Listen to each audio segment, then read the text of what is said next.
150,000 years ago, for species evolution, this is very recent. The brown bear hibernates just fine in winter, but can the polar bear sleep in a den in summer? In fact, does the polar bear have dens? Surprisingly, they hardly ever sleep. That is, they sleep normally, as they do in the summer, only in the summer they usually sleep more. But they do not fall into a winter sleep. It would be more correct to call it hibernation of bears. They do not have real sleep, because their body temperature does not fall, and they can wake up at any moment. Only pregnant and nursing female bears go into winter sleep. The rest of the polar bears, if they lie in their dens, do so only for a short time and not every year. The main food of polar bears is seals. They are seals. They are hunted by polar bears on the ice. They either snatch the seal with their paw from the hole in the ice, through which the seal is breathing, or they catch and snatch the seals, which came out on the ice to rest. In many areas of the Arctic where polar bears live, the ice melts almost completely by the end of summer. They can no longer hunt seals.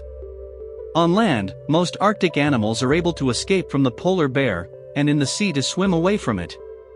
It is good if they manage to find a carcass of a dead whale or a walrus on the shore. But if not, then in late summer and autumn bears sometimes starve for several months. So in winter they do not sleep but start hunting again as soon as ice appears. But females have nowhere to go, they have to lie down in their dens. Because polar bear cubs, like other bears, are born small, their weight is less than 1 kilogram and blind, they are covered only with short hair. Usually females make a den on the shore, sometimes 50 kilometers from the seashore. As a rule, she makes her den in a snow dune, but if there is little snow, she may dig a hole in the frozen ground. The female lies in the den just when the ice melts, and it becomes difficult to hunt.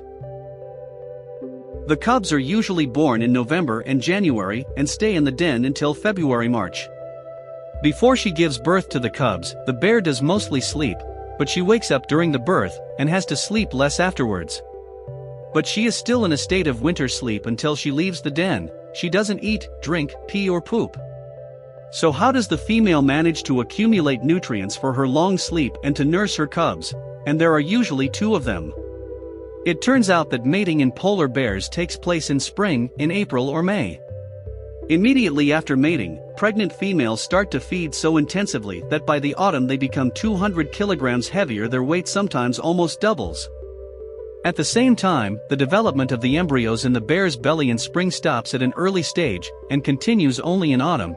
Until then they are in a state of rest, which is called embryonic diapause, in scientific jargon.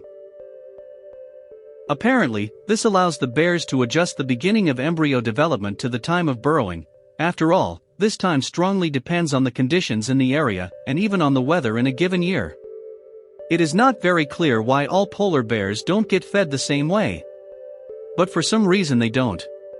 It is interesting that, apparently, at any time of the year when starving for a long time, polar bears sort of sleep on the move. Their blood urea concentration drops dramatically, which is typical of other bear species during hibernation. Bears are able to use urea to synthesize amino acids and plasma, liquid, blood proteins.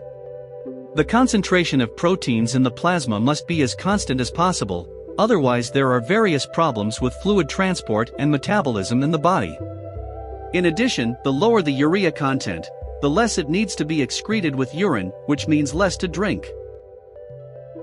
Although water in the form of snow is usually readily available in the Arctic, it is not energetically profitable to drink, or rather eat. A lot of energy is lost for its warming.